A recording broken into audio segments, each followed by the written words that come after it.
Hi friends, welcome to ஹனிமிஷி kitchens.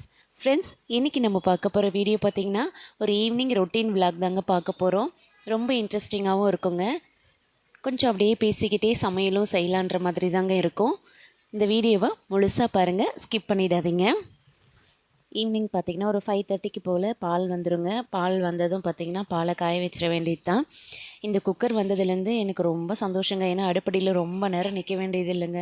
ஃபஸ்ட்டெல்லாம் பாலை பாத்திரத்தில் வச்சுட்டு எங்கேயுமே நகர முடியாது.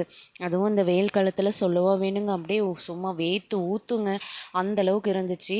ஆனால் இந்த பால் குக்கர் வந்ததுலேருந்து பாலை வச்சு விட்டுட்டு நம்ம பாட்டுன்னு மற்ற வேலையை பார்க்கலாம், இல்லையா உட்காந்து டிவி கூட பார்க்கலாங்க. ஏன்னா கரெக்டாக பால் காஞ்சதும் வாமா வந்து கேஸ் ஆஃப் பண்ணமான்ற மாதிரி குக்கர் விசில் சவுண்டு வந்து சூப்பராக சவுண்டு பயங்கரமாக இருக்குங்க. நம்ம வெளியே போய் வேலை செஞ்சால் கூட இந்த குக்கர் சவுண்டு வச்சு நம்ம வந்து பால் காஞ்சிருச்சுன்னு வந்து கேஸை ஆஃப் பண்ணிடலாம். அந்த அளவுக்கு இந்த குக்கர் வந்து ஹெல்ப்பாக இருக்குங்க. இந்த குக்கர் பார்த்திங்கன்னா ஹிண்டஸ் வேலி. இதுலேருந்து வாங்கின பொருட்கள் வந்து இன்ன வரைக்கும் எனக்கு எந்த கம்ப்ளைண்ட்டுமே இல்லைங்க. பேக்கேஜிங் ஆகட்டும் நல்லா வரும், பொருளாகட்டும் நல்லா இருக்குது இன்ன வரைக்கும் எனக்கு.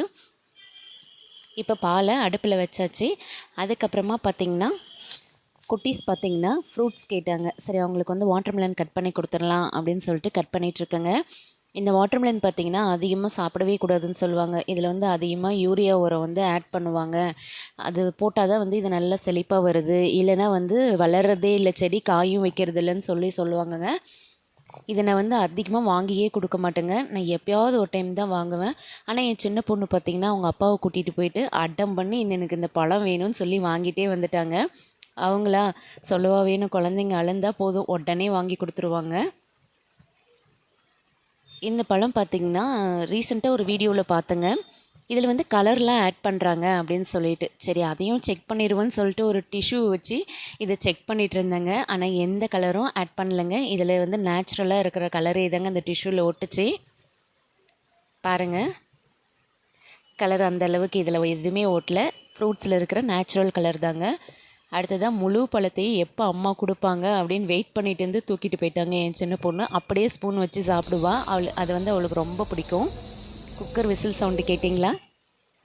அடுத்ததாக பார்த்திங்கன்னா சப்பாத்திக்கு மாவு பேசலான்ட்டு 2 கப் கோதுமை மாவு போட்டு மாவு பேசிடுதாங்க. எனக்கு வந்து எப்படின்னா சுடு தண்ணியும் நல்லா கொதிக்க ஊற்றி நான் வந்து பிசைவேங்க. இல்லைன்னா வந்து பச்சை தண்ணியை ஊற்றியே பிசைஞ்சிருவேன். இல்லைன்னா வந்து தயிர், பால் இந்த மாதிரி ஏதாவது ஒன்று ஆட் பண்ணி செய்வேங்க. நான் எப்படியோ ஆனால் எப்படி பார்த்தாலும் எனக்கு ஷேப்பும் வராது.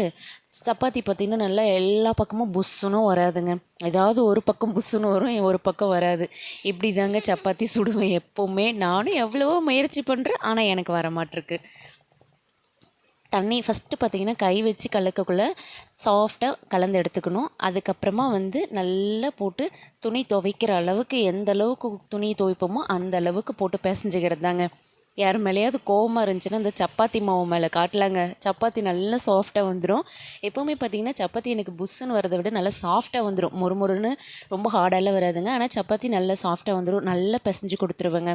சப்பாத்தி வந்து ட்ரை ஆகாமல் இருக்கிறதுக்கு மேலே வந்து லைட்டாக எண்ணெய் தடவி வச்சிடலாங்க. சரி, சப்பாத்தி மாவு ஊறட்டும், அதுக்குள்ளே நம்ம வந்து பூ கட்டிடலாம் அப்படின்னு சொல்லிட்டு பூ கட்டிகிட்ருக்கேங்க. எப்போவுமே மாமியார் கட்டி கொடுத்துட்டு விட்டுருவாங்க. ஆனால் அன்றைக்கி பார்த்திங்கன்னா அவங்க எங்கேயாவது ஊருக்கு போயிருந்தாலும் இல்லை உடம்பு சரியில்லைனாலும் அப்படியே கொடுத்து விட்டுருவாங்க, நான் கட்டிக்குவேன்.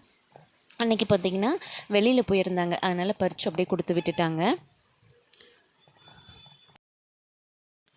பூவெல்லாம் கட்டி பழகினது பார்த்திங்கன்னா ஃபஸ்ட்டு பேப்பரில், அதுக்கப்புறம் கொய்யா இலையில், அப்புறம் தாங்க கனகாமரப்பூ, அப்புறம் முல்லைப்பூ, அப்புறம் மல்லிகைப்பூன்னு இப்படி தாங்க வந்தேன். மல்லிகைப்பூலாம் ரொம்ப காமெடியாக கட்டுவேங்க. கட்டுறது பார்த்திங்கன்னா நல்லா கட்டிகிட்டே வருவேன். அப்புறம் அப்படியே தூக்கி நிறுத்தினா அங்கங்கே அப்படியே உதிர்ந்துடுங்க. அந்தளவுக்கு தான் மல்லிகைப்பூவை கட்டி வச்சுருவேன். இது பார்த்திங்கன்னா முல்லைப்பூவில் வந்து கொஞ்சம் கொஞ்சமாக நல்லா ப்ராக்டிஸ் வந்துருச்சு.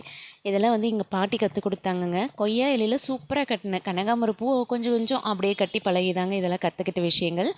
பூவை எப்போவுமே வந்து பாக்ஸில் போட்டு வச்சுட்டிங்கன்னா ஃப்ரிட்ஜில் வந்து ஸ்மெல் அடிக்காதுங்க.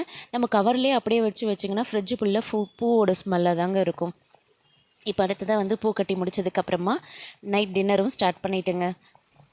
பூ கட்டிக்கிட்டே காயெல்லாம் கட் பண்ணிக்கிட்டே பார்த்திங்கன்னா குட்டீஸோடு பேசிக்கிட்டு இருப்பேங்க. ஸ்கூலில் என்ன நடந்துச்சு அப்படின்றது எல்லாமே கேட்டு தெரிஞ்சுக்குவேங்க. இந்த காலிஃப்ளவர் கட் பண்ணும் போதெல்லாம் பார்த்திங்கன்னா பெரிய ஆப்ரேஷன் நடக்கிற மாதிரி உள்ளே ஏதாவது புழு இருக்கான்னு ஒவ்வொன்றத்தையாக பிச்சு பார்த்து தேடிக்கிட்டு இருப்பேங்க. காலிஃப்ளவரை பூவை கட் பண்ணிவிட்டு இதை வந்து ஒரு பவுலில் மாற்றி சுடு தண்ணி ஊற்றி வச்சுட்டா அது ஒரு பக்கம் வந்து அந்த ஏதாவது உள்ள புழு பூச்சி இருந்துச்சுன்னா கூட செத்து மேலே மிதந்து வந்துடுங்க. அடுத்ததாக வந்து வெங்காயம் கட் பண்ணிவிட்டு இதை வந்து நம்ம ஒரு மிக்ஸி ஜாரில் வந்து வெங்காயம், இஞ்சி, பூண்டு இதெல்லாம் ஒன்றா அரைச்சி இன்றைக்கி வந்து இது வந்து வெஜிடபிள் கறி மாதிரி தாங்க பண்ண போகிறேன். ரொம்ப டேஸ்ட்டாக இருக்கும் சப்பாத்தியோடு சாப்பிட்றதுக்கு. நல்லா ஸ்பைஸியாகவும் இருந்துச்சுங்க அன்றைக்கி. ஒரு 4 முந்திரி பருப்பையும் ஆட் பண்ணி இதை அரைச்சிட்டு வந்துடலாம். அரைச்சதை ஒரு பவுலுக்கு மாற்றி வச்சுட்டு இது கூடவே வந்து நம்ம தக்காளியையும் போட்டு அரைச்சிக்கலாங்க. தக்காளியோட அந்த காம்பு பகுதி இருக்கு இல்லைங்களா, அதை எப்போவுமே வந்து ரிமூவ் பண்ணிவிடுங்க. இப்போ இதையும் கட் பண்ணியாச்சு. இதையும் போட்டு அரைச்சிட்டு வந்துடலாம். தக்காளி அரைக்கக்குள்ளே ஒரு சில டைம் பார்த்திங்கன்னா மிக்ஸி ஜாரில் ஏதாவது ஒன்று நம்ம பேசிக்கிட்டே செய்யக்குள்ளே அசால்ட்டாக விட்டுருவாங்க, மொத்தமும் தெரித்து விட்டுரும். அப்போ வரும் பாருங்க வேலை, ஹப்பா ஐயோ சாமி இனிமேல் கரெக்டாக செஞ்சு முடிச்சிடணுண்டா அப்படின்னு இருக்குங்க. அடுத்ததாக வந்து காலிஃப்ளவரையும் சுடு தண்ணியில் போட்டு வச்சுருந்தேன் இல்லைங்களா, அதில் தண்ணியெலாம் இருத்துட்டு இதை பொடியாக எல்லாத்தையும் கட் பண்ணி வச்சாச்சுங்க. இப்போ வந்து ஒரு டேபிள் ஸ்பூன் போல் தயிர் எடுத்துருக்கேங்க. அதில் கொஞ்சமாக மஞ்சள் பொடி, காரத்துக்கு ஏற்ற மாதிரி தனி மிளகாய் பொடி, 1 டீஸ்பூன் அளவுக்கு தனியாத்தூள், அப்புறம் வந்து கரம் மசாலா ஒரு 1/4 டீஸ்பூன் போல், சீரகத்தூள் 1/4 டீஸ்பூன் போல், இது எல்லாத்தையும் சேர்த்துட்டு நல்லா கலந்து விட்டுறலாங்க. இப்போ ஒரு கடாயில் எண்ணெய் ஊற்றிக்கலாங்க. எண்ணெய் ஊற்றிட்டு நம்ம அரைச்சி வச்சோம் இல்லைங்களா பேஸ்ட்டு, அதையும் சேர்த்துக்கலாங்க. ஃபஸ்ட்டு வெங்காயம், இஞ்சி, பூண்டு, முந்திரி இதோட பேஸ்ட்டு சேர்த்துக்கலாம். கறிவேப்பிலையை போட்டுட்டு அப்புறம் இதையும் சேர்த்துக்கலாம். இது வதங்குறதுக்குள்ளே சைட் பை சைடாக பார்த்திங்கன்னா பாத்திரங்களையும் வந்து நான் விலக்கி வச்சுருவேங்க. இந்த பால் பாத்திரம் இதெல்லாம் இருந்துச்சுங்க, பூ கட்டினது அது இதுன்றதெல்லாம், இதெல்லாம் வந்து அப்படியே சைட் பை சைடாக கொஞ்சம் கொஞ்சமாக கழுவிக்கிட்டே இருந்தால் நம்மளுக்கு வேலையும் மிச்சமாயிடும் இல்லைங்களா. இல்லைனா மொத்தமும் சேர்ந்துச்சுன்னா சிங்கை பார்த்தாவே பெரிய தலைவலியாக இருக்குங்க. பிடிக்காத ஒரு விஷயம்னு பார்த்திங்கன்னா இந்த பாத்திரம் விளக்குற விஷயம் தாங்க பிடிக்காது. அதுக்கப்புறம் எடுத்து இந்த கழுவி கமுத்திட்டு ஆறுனதுக்கப்புறமா எடுத்து அரேஞ்ச் பண்ணி வைக்கிறது அதை விட ஒரு மோசமான விஷயங்க. எப்போவுமே பார்த்திங்கன்னா இந்த மாதிரி இடுக்குங்கள்லாம் ப்ரெஷ்ஷை வச்சு நான் க்ளீன் பண்ணிவிடுவேங்க. இதுக்குன்னே ஒரு ப்ரெஷ் வச்சுக்குவேன் வெசல்ஸ் வாஷ் பண்ணுறதுக்குன்னே. இதெல்லாம் கழுவிட்டுருக்கக்குள்ளே பார்த்திங்கன்னா வெங்காயமும் வதங்கிருச்சு. உடனே தக்காளியும் போட்டுட்டு அதையும் வதக்கிடலாம். தக்காளி நல்லா வதங்கட்டுங்க. தக்காளி வதங்குற நேரம் இப்படியே வந்து பாத்திரமும் விலைக்கு முடிச்சிட்டுனா அடுத்ததாக சரி சப்பாத்தியும் தேய்ச்சிடலான்னு சொல்லிட்டு மாவை உருண்டை பிடிச்சிட்ருக்குங்க. உருண்டெல்லாம் பிடிச்சி வச்சாச்சு. இப்போ சப்பாத்தியும் போட்டு எடுத்துடலாம். அப்படியே சைடாக குழம்பையும் வச்சுட்டு சப்பாத்தியும் செஞ்சுட்டிங்கன்னா வேலையும் ரொம்ப ஈஸியாக இருக்குங்க. வெங்காயம் நல்லா வதங்கி வந்துருச்சு. கட் பண்ணி வச்சு வெஜிடபிள்ஸ் இருக்குது இல்லைங்களா, அதெல்லாம் சேர்த்துக்கலாம். கொஞ்சம் பச்சை பட்டாணியும் ஆட் பண்ணியிருக்கேங்க. இதில் கேரட்டு, பீன்ஸு, காலிஃப்ளவரு, அப்புறம் பச்சை பட்டாணி இதெல்லாம் சேர்த்து நல்லா வதக்கிடலாம். உருளைக்கிழங்கு இருந்துச்சுன்னா கூட சேர்த்துக்குங்க, நல்லாயிருக்கும் சாப்பிட்றதுக்கு டேஸ்ட்டாக. அது வந்து நல்லா பொடியாக கட் பண்ணி போட்டுக்கோங்க. காய் போட்டு ஒரு 5 நிமிஷத்துக்கு நல்லா வதக்கிடுங்க. அப்புறமா நம்ம கலந்து வச்சோம் இல்லைங்களா தயிரில், அந்த மசாலாவையும் சேர்த்துட்டு அப்புறம் கொஞ்சம் தண்ணியும் சேர்த்து தேவையான அளவுக்கு தண்ணியும் சேர்த்து நல்லா வேக வச்சிடலாங்க காயை.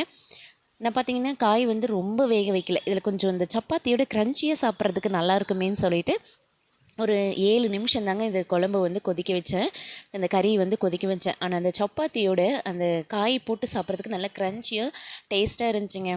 போட்டு பார்த்திங்கன்னா சப்பாத்தி தேய்ச்சி போட்டோன்னா எப்போவுமே வந்து இந்த பக்கம் ஒரு 5 செகண்டு அந்த பக்கம் ஒரு 5 செகண்டுன்னு போட்டு போட்டு திருப்பிக்கிட்டே இருந்துருவாங்க.